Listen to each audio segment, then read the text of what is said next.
Hello everybody, welcome back to my channel, and today I am giving you guys my sort of review, but mostly it's going to be a discussion of One Piece chapter 984. And yes, this is officially my very first One Piece video.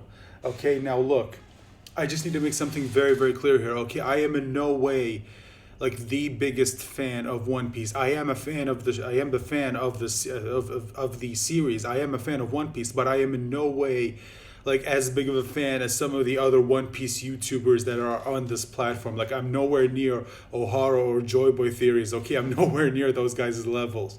Okay, but I am a fan of the series, and I figure since I have this channel now, maybe I can take this opportunity to actually start talking about One Piece. And instead of just jumping in with like a bunch of theory videos or a bunch of discussion videos, I figured let me start small. Let me just start with a chapter review. Okay, and this is it. I just read the recent chapter of One Piece, chapter 984, and I wanted to discuss that chapter with you guys here on this video. And hopefully, in next, well, I was going to say next week, but it's actually 2 weeks because they said like it's going to be, like they're going to take a break by next week, but it is going to come out the week after this. So in 2 weeks, I will see you guys with chapter 985 with my discussion. But for now, let's sit here and discuss chapter 984 of One Piece. Now, before we continue with the video, guys, as always, I do just have to remind you that if you like my content and if you want to see more, One Piece content from me, please consider liking the video, sharing the video, leaving a comment down below with your thoughts, and please consider watching the video all the way to the end, because that way you guys will help me get the watch time that I need, and maybe do so with the other videos that I have on my channel, or for my next One Piece video, which should be chapter 985 when that comes out. So with all of that said and out of the way, let's get to the actual discussion of this chapter and what's going on, because there are some things that I really want to talk about when it comes to this chapter. Now, I won't be discussing everything when it comes to this chapter. I'm just going to be focusing specifically on the things that I want to talk about. First of all, let's talk about what happened with Ulti and Page One. Okay, so the chapter pretty much opens with Ulti and Page One. They just woke up. Page One woke up first, and it's revealed that the elephant gun from Luffy, like the most that it did was like it basically he even said it himself, like it nearly dislocated my jaw. Now that to me is both good and like that to me is both good for Luffy and Page One, because while it does give Luffy, like we both know he didn't go all out in that fight. Although it seemed like in that fight before Yamato interfered, like Luffy himself even said Gear 4. So I just thought that was kind of interesting, because why did he have to? Because like the fact that he had to go Gear 4 against Ulti, and it didn't even look like she fully transformed into her animal form or her dinosaur form, but it looks like she was close to fully transforming, and yet Luffy still felt like he needed to go into Gear 4 in order for that to happen. But then obviously Yamato came in, Thunder Bagua knocked Ulti out, and took Luffy and ran off. But anyway, when it comes to Page One, all he got was a Gear 3 elephant gun, and he said that the most that it did, it basically nearly dislocated his jaw. Now this is good because it's still like it doesn't 100% devalue Luffy, but at the same time it doesn't 100% devalue it doesn't completely devalue Page One. Like it doesn't devalue him in power. Like he's still pretty strong. If like and a Gear 3 elephant gun from Luffy, the most that it did was nearly dislocate his jaw. So those are just my thoughts on that. Now when it comes to Ulti, even she I'm happy that she wasn't like completely 100%. Like she didn't take too much of a damage. Yes, she was out cold for like a little bit, but then she woke up. And the most that it did was that it caused her to cough up a little bit of blood. But even she said, like, because I think it's been revealed that Ulti is a bit of a Kaido fangirl, and she even said like that attack that was given to me by Yamato, the quote unquote Thunder Bagua, was basically just only like half as strong as Kaido's Thunder Bagua. Even in the Viz translation, it said like a blunder Bagua. Although in the other translation that I read, it sort of said, instead of that, it said a Thunder Sigua, which I think it said in the transformation, like instead it said it's like 3 instead of 8, so it's like 3 trigrams instead of 8 trigrams, or was it 6 trigrams instead of 8 trigrams? It's been a while since I read the translation, but anyway, it's basically she just said that it's not as strong as Kaido's Thunder Bagua, which I guess is good because it's still it's still sort of it sort of pushes Yamato in terms of strength, but at the same time it doesn't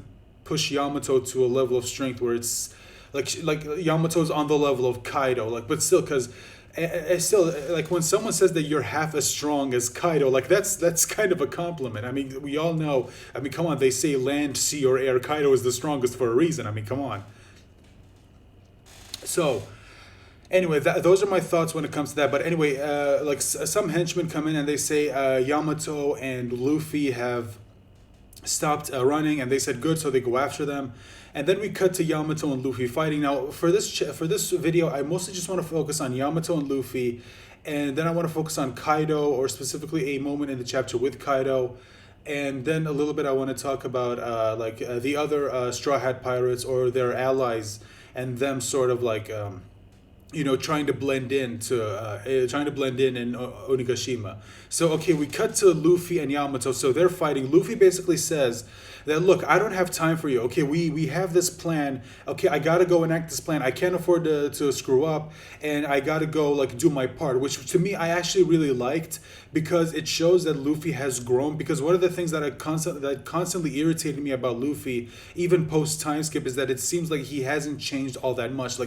Every time they go to a new island, he always seems to fuck off and do whatever, and it's just that part of it always bothered me, specifically when they were in Punk Hazard, and you had that moment where Zoro was yelling at Luffy, and he said, listen, where we are right now, if we're going to the new world, we can't afford to be what we were before. Okay, we can't afford to fuck up anymore. We gotta start taking shit seriously. And Luffy basically says, listen, I'm right there with you, and then he goes over to fuck off and do whatever. And it's just, I just liked this moment because it shows that maybe Luffy has grown. Maybe he realizes, yeah, I can't afford to fuck up anymore, okay? I need to start taking shit seriously, especially if I'm going up against one of the Yonko. So those are my thoughts on that. But anyway, Yamato's basically telling him, listen, I just need a moment of your time. I need to start explaining shit to you. And Luffy just says, all right, fine, you got 5 seconds. And it's kind of crazy, but then he goes against Yamato with a Gear 3rd elephant gun, and Yamato blocks it. Now, to me, it kind of looked like Yamato took that Gear 3rd elephant gun like it was nothing, but no, it seems like Yamato's hands were trembling a bit, so it was doing something. Yamato was struggling a bit, even though not that much, but still struggling a bit. And Yamato even says, this is basically reminding me of that fight from a long time ago. Now, I don't know what fight Yamato specifically referring to, and Luffy didn't even bother to ask. But I'm assuming that maybe it was a fight with, or at least, actually no, maybe because of what happens later in the chapter. I think it sort of gives us an idea as to what fight Yamato is referring to, and I'll get to that. But at first I assumed that maybe Yamato was referring to a fight that he had with Kaido. Anyway, those were just my assumptions. But now, after rereading the chapter, I think I may have an idea as to what Yamato might have been referring to. And he said, it reminds me of that fight a long time ago. And we'll get to that. Although if you've read the chapter, I think you may have an idea as to where I'm going with this. So anyway, Luffy says, all right, that's it. I don't have any more time. He winds back his arm. And now at first I didn't know what this was, because I'm not gonna lie, lately when it comes to Oda and him, the way he panels the drawings, it is kind of it's kind of difficult to tell exactly what happened when it comes to fights. So I just saw Luffy winding back his arm, and I thought maybe he was gonna go for another elephant gun, except this time it's maybe gonna be a bit more powerful and it's gonna end the fight. But I saw another YouTuber's a review of this chapter, and they mentioned something he was maybe going for a Ryo, basically and if you don't know what that is, it's basically, or if you need a reminder, it's basically what he was training for with the Hyogoro. When he wraps up the armament haki around him and then punches an object, and then that same haki goes inside the object, and it basically causes it to be destroyed from the inside out, instead of just propelling the armament haki forward and forming a barrier, sort of like what the admirals did in Marineford when they blocked Whitebeard's attack. Anyway, it seemed like that's what he was going for because we did see this explosion. And looking back on it now, I'm starting to think, okay, yeah, maybe that is what he did. Although the thing that I'm confused about, and I'm still confused about it every time I reread those two panels specifically, because the very next panel, you see Yamato, and I can't tell if Yamato was dodging the attack or if he was like lifting up his leg to sort of block it, like he was going in for a kick. Although why he would do that, I don't know. So I don't know. Maybe he was just dodging it. Maybe he saw that, oh no, this attack is dangerous. If I try to block it, it's gonna fuck me up. So it's better if I dodge it. So maybe Yamato knew what that attack was, and or what Luffy was going for. So he purposely dodged it. And this to me is kind of concerning because if Yamato knows what this attack is, maybe it means that Kaido also knows what this attack is. And Luffy, I'm guessing Luffy is sort of betting on this attack, you know, to sort of help him, like, give him the advantage over Kaido. But if Kaido knows about this technique, then maybe he'll know what Luffy's going for and he's just going to dodge it. Because we know that, like, he was able to speed blitz Luffy once. And who's to say how fast this guy is? So he'll probably be able to dodge his attacks pretty easily. Anyway, those are just my thoughts on that. Anyway, it explodes and they disappear. Now we cut to the I don't know exactly, I can't remember exactly what it's called, but basically it's the floor where everyone's partying, and we see Robin, Jinbei, and I can't tell, but I think it was Frankie. Yeah, it was probably Robin, Jinbei, and someone else was near them. I'm gonna guess that's Frankie. That's just my guess. I could be wrong. And they were basically like, they were laughing and pretending, like they were pretending that they were drunk. They've got booze in one hand and they're all laughing and whatever. And I don't know what it is, but seeing Robin like fully playing up the part of a member of the Beast Pirates. She's even got the BDSM gear and all and everything on it. And I just thought it was kind of hilarious, even though I know a lot of people are probably not that big of a fan of Robin basically being in on like a lot of the gags that the crew sort of like you've sort of gotten used to seeing these gags from the crew wherever they have all these faces and everything.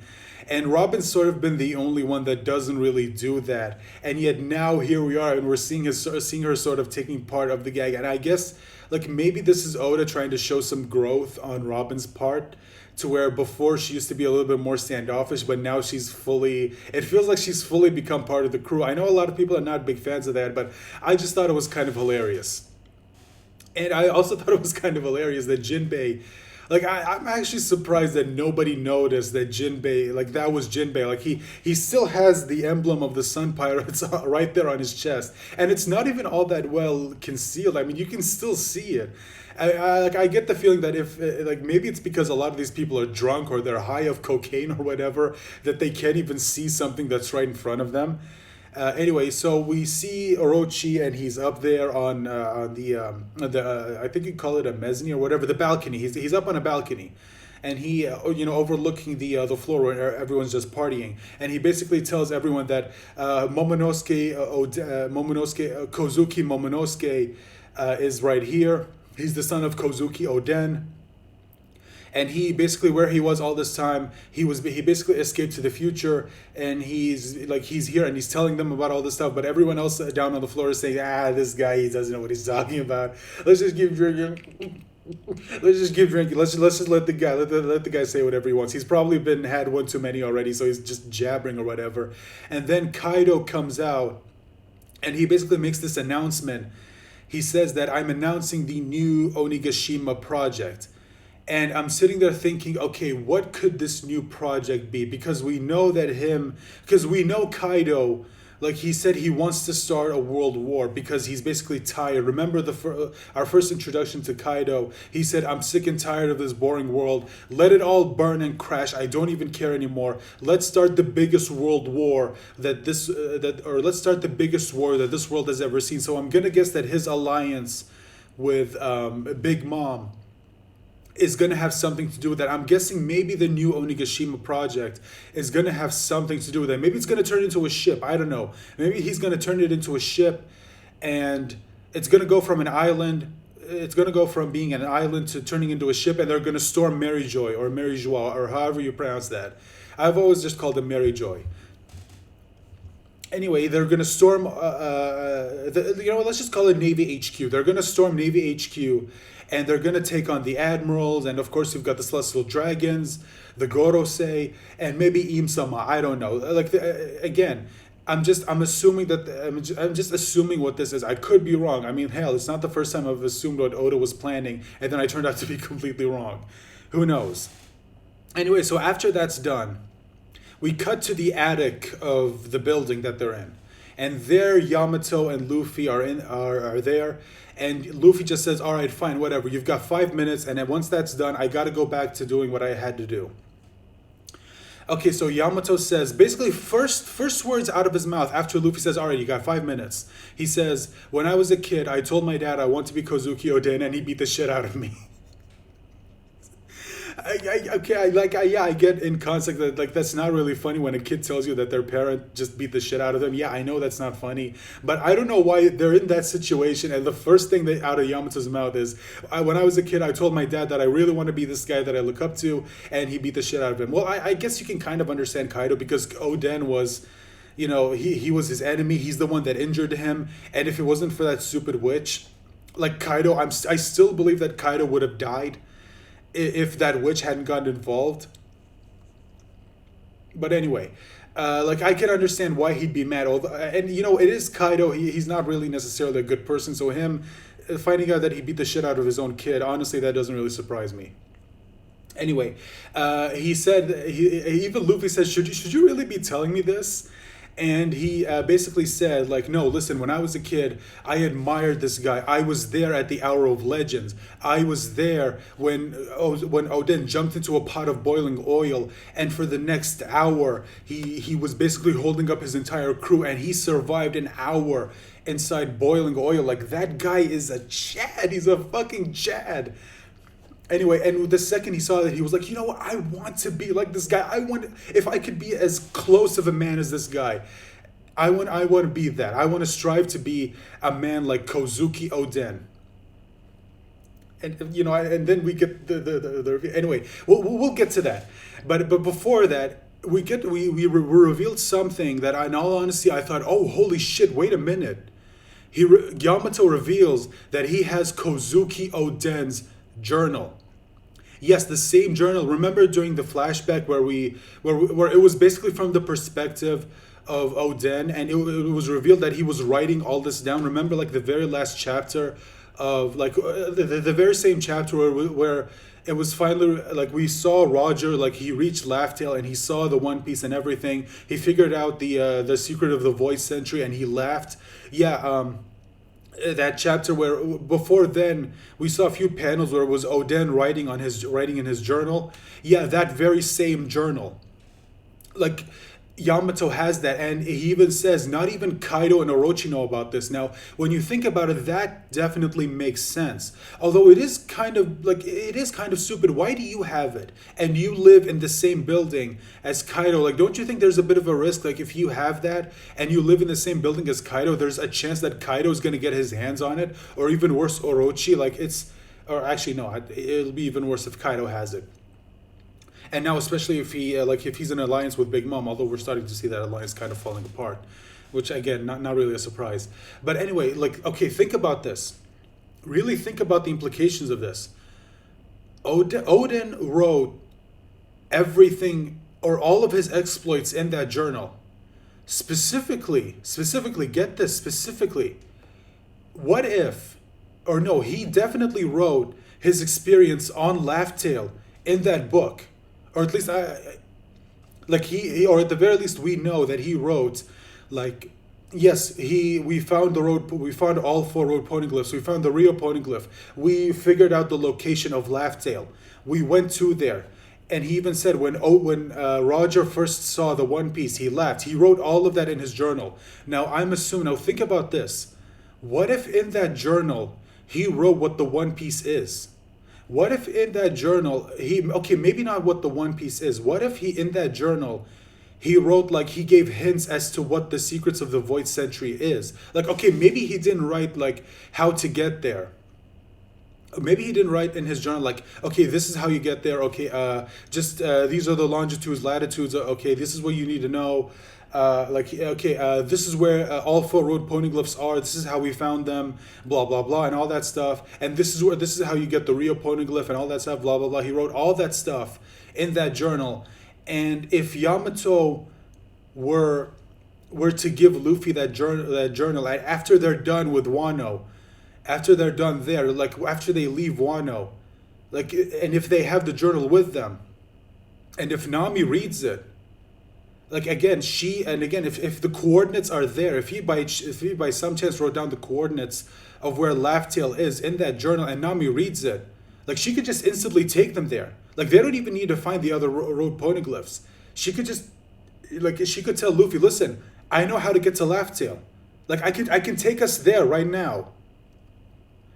Now, obviously, we know that Luffy. Again, I don't think Oda would do that.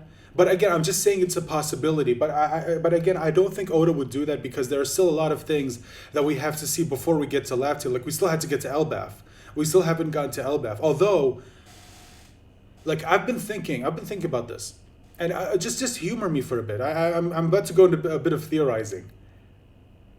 Even though I kind of said I wouldn't, but just a little bit. This isn't going to be like a full-on theory video. This is just a little bit of a theory.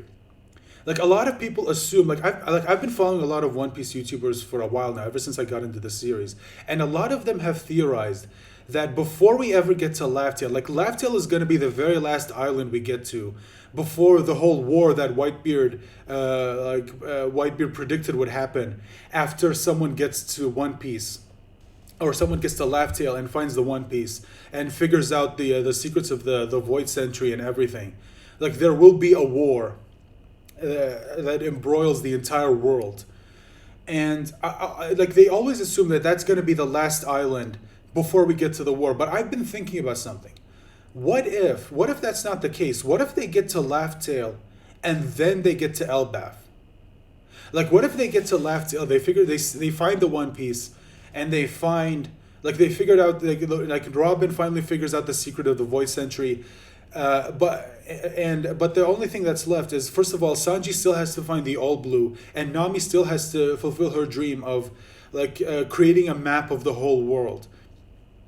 Like there are still things that need to be done, right?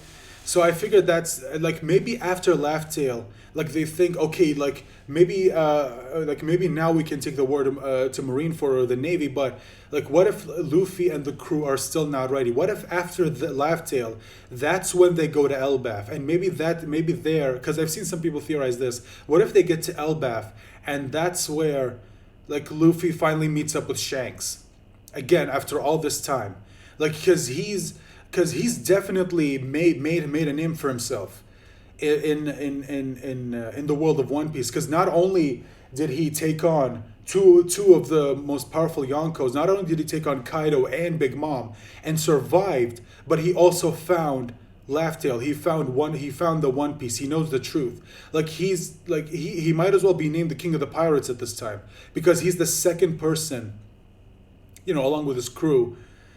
He's the second pirate captain to find the One Piece, to reach Laugh Tale. Now that could be at the moment where Shanks finally says, "All right, it's time. It's time. Me and Luffy met," and then they meet on Elbaf, and maybe that's where he fights Luffy, and him fighting with Shanks is what gets Luffy to the point where he's finally strong enough to even take on the admirals, no problem. Because look, I still believe that while Luffy will have a better chance against the admirals now, the way he is now, but I also don't believe that he might come out a victor.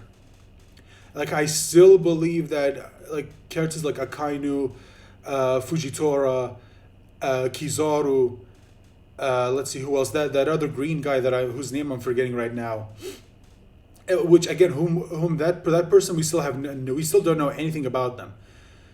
It's possible that he might not come out the victor, but if he goes up against Shanks, if he fights Shanks and he learns everything he needs to know, like let's say he masters Haki on the level of Shanks. And not only that, but what if that's where he also learns how to awaken his devil fruit? If he does all that in Elbaf after he goes to Laugh Tale, I think he can take on the admirals no problem. Like I seriously don't think, like if Luffy ever gets to that level of power, I honestly don't think the admirals would stand a chance. Like, it would be a fight. It would definitely be a fight. But I still think Luffy's going to come out the victor. Again, that's just my theory. I could be completely wrong. Don't get me wrong. I could be completely wrong. I know that. But that's just what I wanted to say on that. Now let's get to the biggest part of the chapter. Let's get to the biggest, the shocking twist, the cliffhanger of this chapter. So Yamato takes off the mask, rips off his sleeves, and then boom, Yamato is actually a girl. Yamato is a girl. Yamato was a woman the entire time. Except she self-identifies as the new Kozuki Oden. Now, let me just say this because I know a lot of people are probably going to get on this. Yes, the way you can take it that Yamato is a woman who identifies as a man. Yeah, I get that. And look, that wouldn't be anything new for One Piece. We've had that for years. Like, seriously. Seriously, Ivan. That's all you need as an example. You've got Ivan right there. Anyway. Or even before Ivan. Mr. Mr. Bon Clay. No, not Bon Clay. Yeah, Bon Clay. The guy who was wearing a swan. Why do I keep confusing the two? It's not Mr. 3. I know Bon Clay isn't Mr. 3. So, Bon Clay. Yeah, again, we've had that since all the way back to the beginning of One Piece. This isn't anything new. But I feel like with Yamato, it might be a little bit different because it's not like with Kiku where she's biologically male, but she says she's a woman at heart. With Yamato, it's yes, she's biologically a woman, but she doesn't self-identify as a man. She self-identifies as the next Kozuki Oden because that's what Yamato wants to be. Yamato wants to be Kozuki Oden because she says she was there, she saw what he did, and she idolized him so much that she wants to be Kozuki Oden. It's sort of the case where you idolize someone so much that you even want to be the same gender as them. Like it's not necessarily the same as someone saying, like I may be biologically this, but in my heart I know I'm this. It's a bit different because, like, it all depends on the person that they're idolizing. If Oden, let's say you switch the gender and Oden was actually a woman, Yamato would still look up to that person, and like again, she would still look up to that person. It's just that that person happens to be a male. It's just at least that's like I hope I sort of clarified that. Yamato wants to be the next Kozuki Oden. Although there is one thing, like, because there's something that happens that kind of bothers me, and I haven't really seen anyone else talking about this. Yamato, despite being like biologically a woman, Kaido still says, like, every time Kaido refers to Yamato, he always says, "Where is my son?" So here's the thing you have to ask yourself. If Kaido knows that Yamato is biologically a girl, why does he still go on saying that, "Where is my son?" Like, do you get the confusing part? Like, Yamato tells Kaido, "I want to be the next Kozuki Oden," but then he beats the shit out of her. He beats the shit out of Yamato. And yet now he still goes on to say, "Where is my son?" Even though he knows that biologically Yamato is a woman, or biologically female. Like, again, it's just something to think about. So like it starts to think, okay, what if it's like I've seen some people say, "Oh man, that's actually kind of progressive of Kaido." Like he actually respects Yamato's wishes to be like referred to as a son. Now, a lot of people see that, but I do have another perspective to offer. Now, just humor me a bit. Now, again, I could be wrong on this. It could be that really is the case. Like, even though Kaido doesn't like the fact that Yamato wants to be the next Kozuki Oden, like, I'll still respect your wishes and refer to you as a son. And it's just... But I have another perspective to show for this. And now, this one is a bit dark. Just think about this. What if Kaido always wanted a son, right? What if Kaido always wanted a son, and then whoever shacked up with him gave birth, except instead of a guy, it turned out to be a girl? Now, what if Kaido said, "I don't care"? Like he could have just like waited for her to grow up and waited for her to make, her own decision. I mean, for all we know, she could have still like grown up and said, like she saw Kozuki Oden and said, no, no, I want to be the next Kozuki Oden. I'll even identify as a guy. Now, but what if instead? What if that's not what happened? What if instead, like Kaido, sort of pushed her to be a guy because he wanted a son so badly, like he wouldn't even accept having a daughter. Like what if he wanted a son so badly he took Yamato and like sort of groomed her to be a guy, and that's just all she knew growing up, so that like what if he made her grow up thinking that Yamato is a guy. And again, I know what I'm saying. Like it's kind of dark when you think about it, and maybe it's not something that Oda would necessarily do. Then again, I mean, Oda's had no problem going with full-on genocide. I mean, do we really is Oda really going to hold himself back to like having a parent who psychologically manipulates their own child into not being the gender that they were born as, instead of just letting them come to that decision themselves, just because he wanted a son? Like, what if Yamato had no problem being a girl? Instead, like her dad, instead, like she knew that she knew that his dad, she knew that her dad wanted a son so badly that she now, like she saw, like she wanted to identify as a guy just to please him. I mean, that's, again, it is kind of fucked up when you think about it. Although, and what if seeing Kozuki Oden was just sort of the catalyst? Like, I'm not saying she doesn't admire him. I'm not saying Yamato doesn't admire Kozuki Oden and wants to be like him. But what if she took it one step further? Because look, you can idolize someone and want to be like someone without having to change like your gender. But what if because of that psychological abuse that Yamato suffered as a kid, that Yamato took it one step further to even now saying, like, I will, like, I now identify as a guy. Again, just I know it's kind of dark, and yeah, I know it's stupid. Maybe I'm reading too much into it. Maybe it really is what it is. Like Yamato just saw Oden, idolized him to the point where now she wants to be him.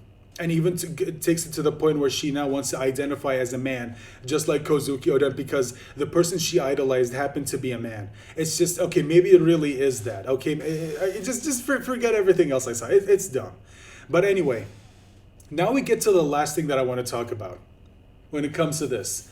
And this ties into what I said before. Remember when Yamato said this reminds me of like that fight from a long time ago? Yamato reveals at the very last, in fact, literally the very last panel of the chapter, Yamato says, "You remind me of Ace." And then Luffy says, "What?" Yes. Yamato knows Ace. Well, knew Ace, because Ace isn't with us anymore, unfortunately. So Yamato knew Ace. So Yamato must have known Ace when he came to Wano all those years ago. Now I'm wondering, when she said, like, this reminds me of that fight a long time ago, what if she was talking about a fight with Ace? What if she fought Ace? And also she reveals something else in those panels where she's like, remember when I said she was ripping off her sleeve? Yeah, in that panel, she even says, like, you really are impressive, and you weren't even trying. You weren't even trying your hardest.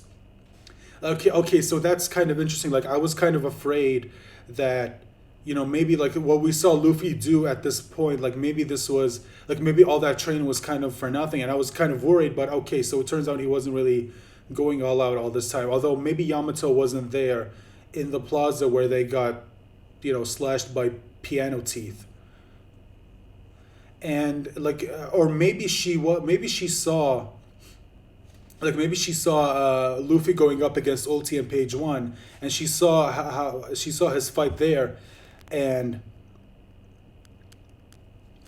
like she maybe she was able to guess like his strength just by seeing it. But then, like, or maybe it was just an estimate of, she was only able to Yamato was only able to estimate Luffy's strength just by seeing the fight. But then after fighting him, was able to confirm, okay, 100%, you're not trying your best. Like you've still got more to offer.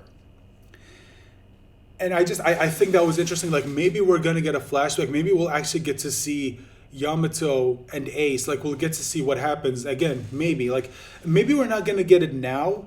Like maybe once this arc is over, and I've been seeing a lot of people saying like they want Yamato to join the Straw Hats, and I'm not gonna lie, I'd like it if Yamato joined the Straw Hats. Like seriously, having someone like Yamato, who like was revealed was probably only half as strong as Kaido on their team, like Yamato would be a pretty good asset, and and also like maybe once Wano, like maybe once the arc of Wano is over and they leave and they're on the boat, and if Yamato does decide to join the Straw Hats, or maybe Yamato will stay there because Yamato said, he said, like my dream is to open up Wano, and I know that doesn't necessarily mean like Yamato's gonna stay there, but maybe as long as the Wano country has finally opened up to the world, like he finally achieved his dream, and now like maybe he'll join Straw Hat and he'll do what Oden did when he joined Whitebeard and then Roger, because if Yamato read the journal, then he'll know that one of the things that Oden wanted to do was to leave and to explore the world. So maybe Yamato will do that by joining the Straw Hats. And while they're on the boat and they're on their way to whether it's Elbaf or Laugh Tale, or who knows, maybe they'll go to Lodestar Island next. Because so far I'm not seeing anyone really on YouTube. All of the other One Piece YouTubers, I'm not seeing any of you notice it. Like, why aren't you making videos talking about Lodestar? Like, really, not even some theory videos, anything? Come on, I mean, why would Oda mention Lodestar Island by name if it's not gonna be like, if it's not gonna come up later? I mean, come on, I want to see some theory videos. Come on, guys, get on those theory videos. Or if not, who knows? Maybe I'll make one myself. Anyway, while they're on this ship, maybe that's where Luffy will sit down with Yamato and they'll both talk, and Yamato can tell Luffy about, you know, his experience with Ace, like what happened there, and then once that's done. Maybe something will happen in the flashback that'll give us a bit of a hint as to what's to come in the future of One Piece. So anyway, that is it. I'm gonna end it right here.